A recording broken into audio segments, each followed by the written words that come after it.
I never expected my life to fall apart inside a town so small you can hear gossip before it's even spoken. My name is Ethan Ward. I'm 24, and until a few months ago, I thought I understood what love was. I thought I had a future that made sense. I thought loyalty was something real people chose, not something they pretended to believe in. I live in Redwood Harbor, a quiet American town that tourists describe as charming, and people like me describe as a place with too many eyes and mouths. You don't get privacy here.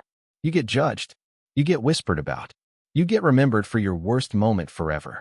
And somehow, I became the guy everyone whispers about now.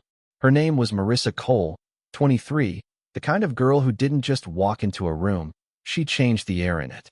She laughed like she wasn't afraid of anything. She talked like the future was something she could bend any way she wanted. When we started dating, it felt like the town suddenly approved of me. Like I mattered more because she chose me. We'd been together almost 3 years. 3 years of movie nights in my small apartment. 3 years of cheap dinners, shared jokes, inside references nobody else understood. 3 years of dreaming about leaving this suffocating town together. She used to tell me we'd move somewhere bigger. Somewhere people didn't know our names. Somewhere we could just be us. I believed her. I believed everything. The funny thing is, betrayals don't start with cheating. They start with changes so small you almost feel crazy for noticing. A missed text. A sudden, "I'm tired," instead of wanting to talk. The way she slowly stopped reaching for my hand when we walked through town.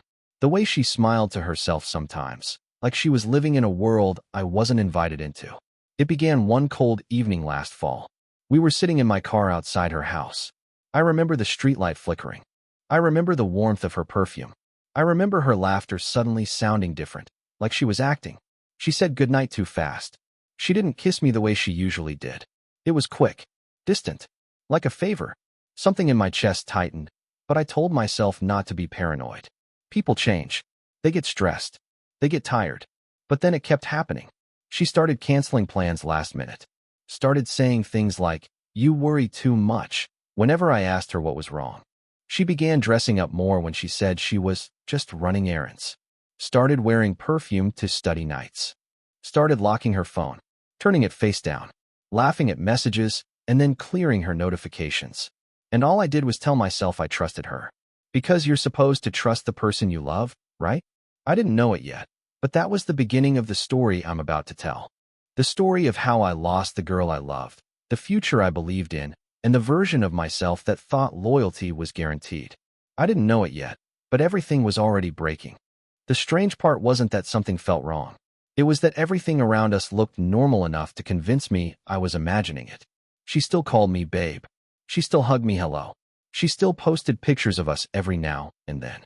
If you look from the outside, we looked fine. But love doesn't break loudly at first. It cracks quietly. I remember the night I first truly felt scared. We were at a small diner near the lake, the place where we always went when neither of us wanted to cook.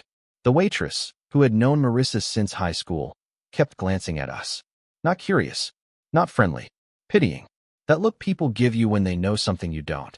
Marissa kept checking her phone under the table, typing fast, smiling tiny smiles, locking the phone before I could see the screen. When I finally asked, "Who are you texting?"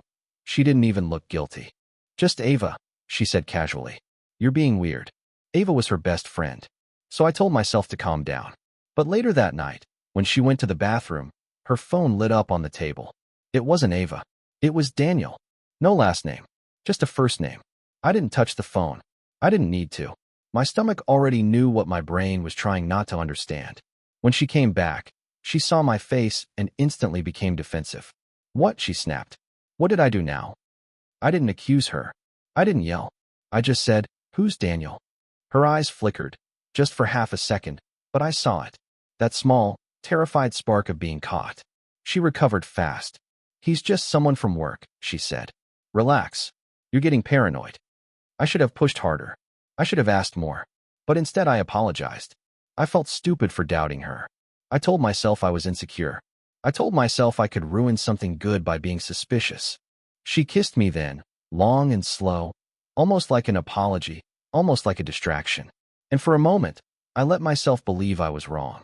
But from that night onward, Daniel became a ghost living between us. I started noticing everything. The way she dressed nicer on days she said she was working late.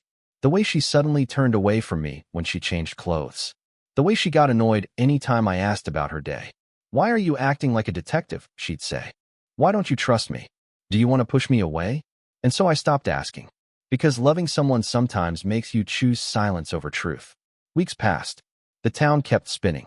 People kept smiling at us. And I kept pretending that everything was fine, that the knot in my chest wasn't getting tighter, that my world wasn't slowly collapsing under secrets I couldn't prove. I kept loving her, even when I'd already started losing her.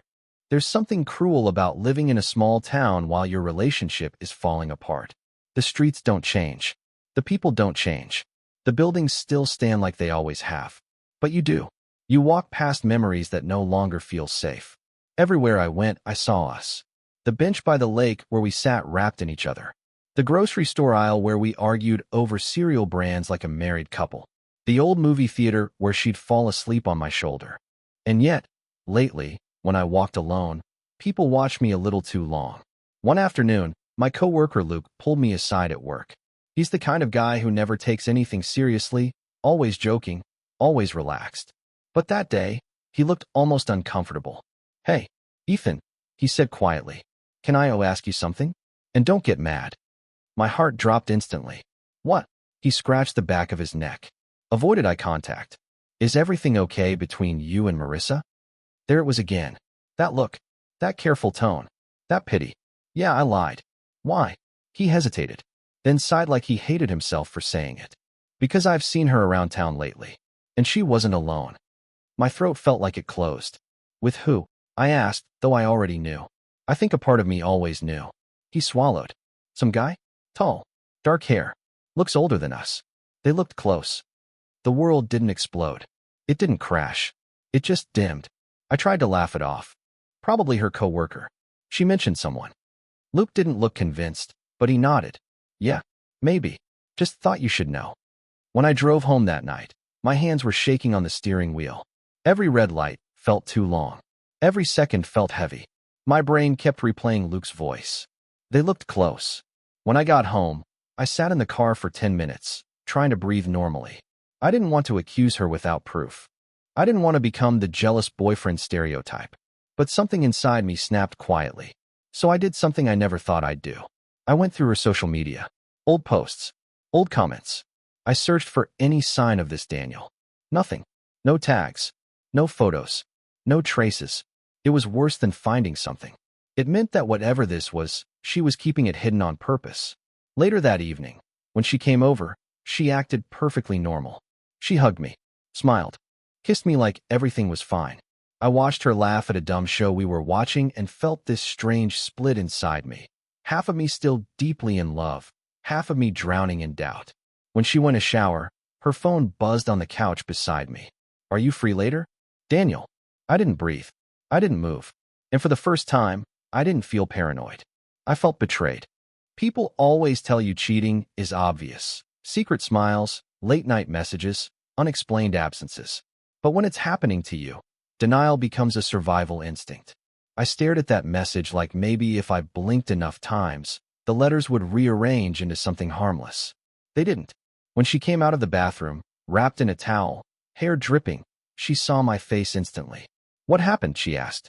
I didn't yell. I didn't throw her phone. I just held it up. Who was he really? For a second, she froze. Not shocked. Not insulted. Scared.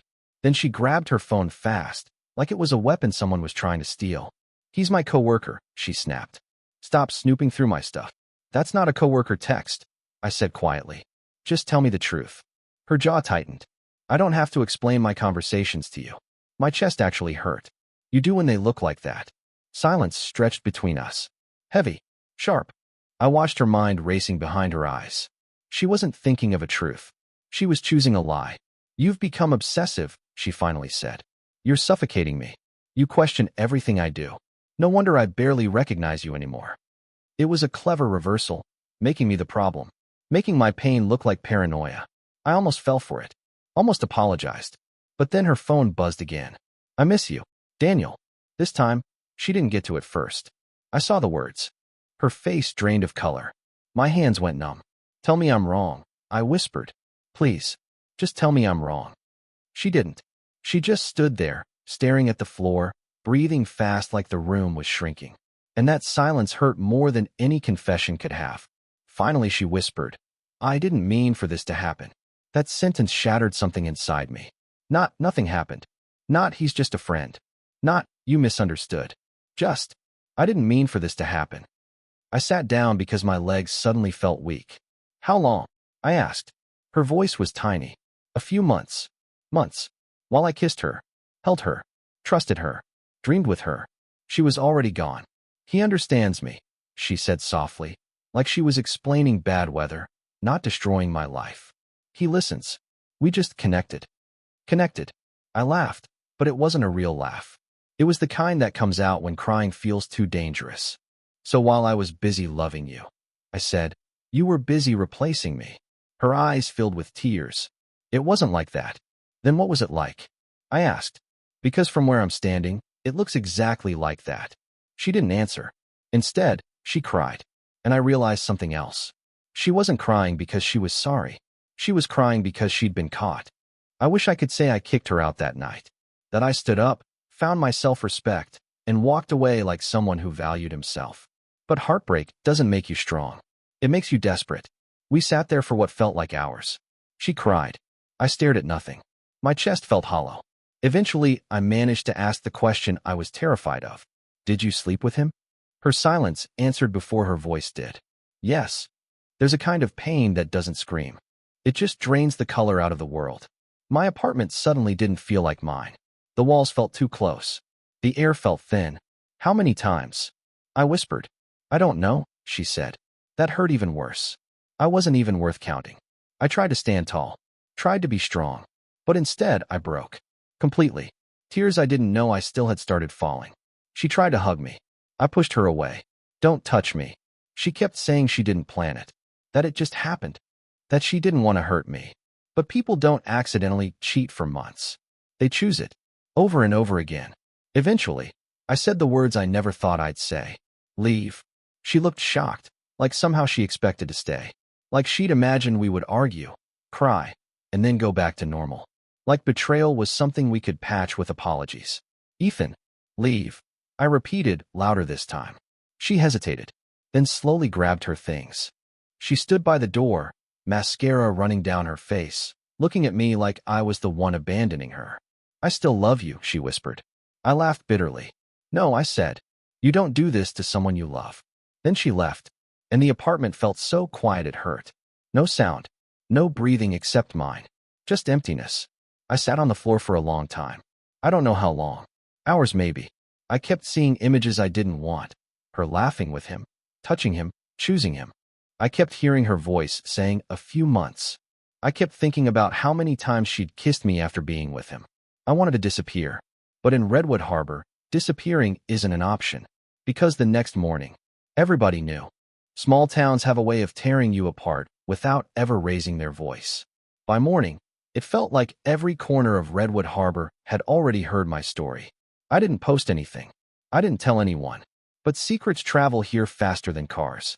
When I went to the grocery store, the cashier gave me that sad smile people save for funerals. Two women near the bakery section whispered while glancing at me like I wasn't supposed to notice. An older neighbor patted my shoulder and said, hang in there, kid. Even though I'd never told him anything in my life. It was humiliating. Pain is one thing. Public pain is another. Luke found me during lunch break at work. Man, I'm really sorry, he said softly. People are talking. Of course they are, I muttered. He hesitated.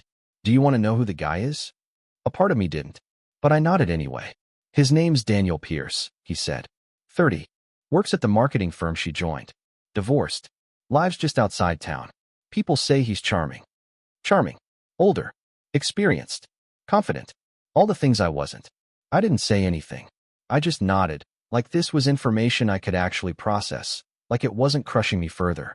That evening, I drove to the lake and sat there for almost 2 hours, watching water move, watching the sky darken, trying to understand how my life had become something people whispered about. My phone buzzed. It was Marissa. Can we talk? I didn't answer. Another text came. I'm sorry. I didn't mean to hurt you. I miss you. Every message felt like a knife twisting. Because now, suddenly, now she missed me. Now she remembered she loved me. Now she wanted to talk. When the fantasy was gone and reality crashed back onto her, she ran to the person who had always been safe. Me. But I wasn't safe anymore. Later that night, Ava, her best friend, texted me. Can we talk?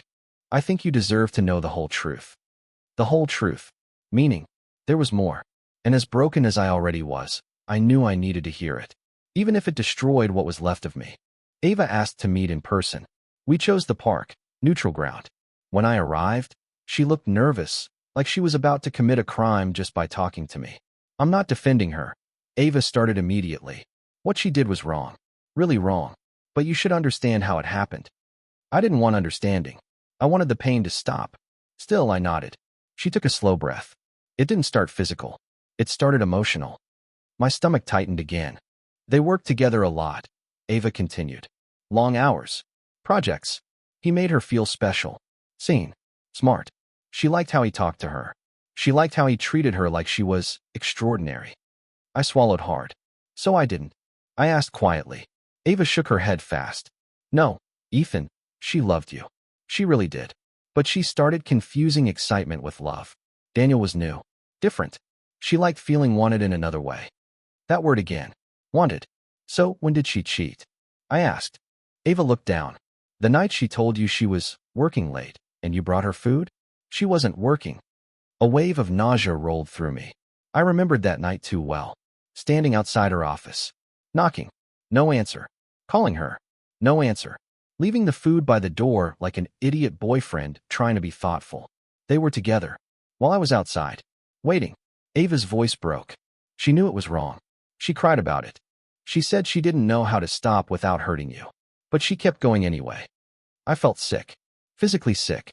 So she chose fear of guilt over respecting me. I said. Ava nodded sadly. Yes. For a long moment, neither of us spoke. Wind moved through the trees. Kids laughed somewhere across the park. The world kept going while mine stayed ruined. Does she love him? I finally asked. Ava hesitated. I think she loved how he made her feel, she said carefully. But love? I don't know. Then she said something that genuinely stunned me. She doesn't even know if she wants to be with him. I blinked. So she destroyed us, for something she isn't even sure about? Ava nodded. And I laughed again. That same broken laugh that didn't sound like it belonged to a living person. She was selfish, Ava whispered. Not because she's evil. Because she's weak. Weak. Maybe that hurt worst of all. Because I didn't lose her to someone stronger. I lost her to her own inability to be honest. That night, I finally agreed to meet Marissa. We sat in her living room. The same place where we used to plan vacations we never took. The same couch where she once fell asleep on my chest telling me she'd never hurt me. Now it was the battlefield. She looked exhausted. Makeup smudged. Eyes red. Like she'd been living inside guilt for days. I know there's nothing I can say that makes this okay, she started. But I want you to know, I never stopped loving you. The words didn't land the way she wanted. They didn't comfort. They disgusted. People don't do this to someone they love, I said calmly. Too calmly. They tell the truth. They leave before they lie. They don't live two lives. Tears spilled down her cheeks. I hate myself. You hated being honest more, I replied. She looked away. I was scared. Scared of losing you. Scared of choosing wrong. Scared of hurting you. So instead, I said, you hurt me in the deepest way possible. Silence. The kind you don't recover from. I miss you, she whispered. I shook my head. You miss the version of me who trusted you, I said. He's gone. She suddenly grabbed my hand, desperate. We can fix this. We can go to therapy. We can heal. I'll block him. I'll quit my job. I'll do whatever you want. Please don't give up on us. And for a second, for one heartbreaking second, I wanted to, because part of me still loved her, still remembered her laugh, still remembered our best days, still remembered the girl I thought she was. But love without respect isn't love. It's imprisonment. I deserve someone who chooses me even when life gets tempting, I said quietly. Not someone who chooses me only when their fantasy falls apart. She broke then, fully, sobbing, hands shaking, begging. I stood up. This is the last time we talk like this, I said. I hope you figure out who you are. I hope you learn to be honest. But I can't be the one you hurt while you figure it out. Then I walked away. For once, she didn't follow. Healing doesn't feel like healing at first. It feels like emptiness. Weeks passed. I stopped checking on her. Stopped stalking her socials. Stopped asking anyone about her. Redwood Harbor eventually found a new rumor to obsess over. The whispers faded. The pity stares became rare. But inside, I was still wrecked. I questioned everything. Was I not enough? Was I boring? Too safe? Too predictable? Then one afternoon, I ran into Daniel. It wasn't dramatic. No punches. No yelling. Just two men standing outside a coffee shop, frozen. He recognized me instantly. "You're Ethan," he said. I nodded.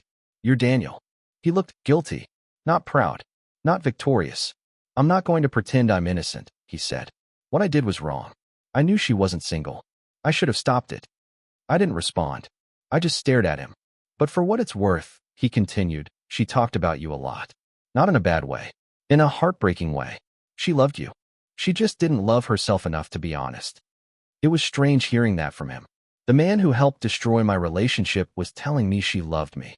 I didn't say anything profound back. I didn't scream. I didn't forgive him. I just nodded once and walked away. Because I finally understood something. This wasn't about him. This wasn't even about me not being enough. This was about her being unable to handle real love without chasing distractions. And that wasn't my burden anymore. Months later, I'm not healed. But I'm not broken anymore either. I'm learning to trust myself again. Learning to breathe without feeling like something might collapse. Learning that heartbreak doesn't mean I was foolish to love. It means I was brave enough to. Sometimes I still think about her. I don't hate her. I don't want revenge. I don't want her back. I just hope she becomes better than the person who lied to me. I walk past the places that used to hurt, and they sting less now. The bench by the lake isn't just grief anymore. The diner isn't just betrayal. They're just places again. And me? I'm just a guy who survived something he thought would destroy him. So if you're watching this, and someone shattered you, listen carefully.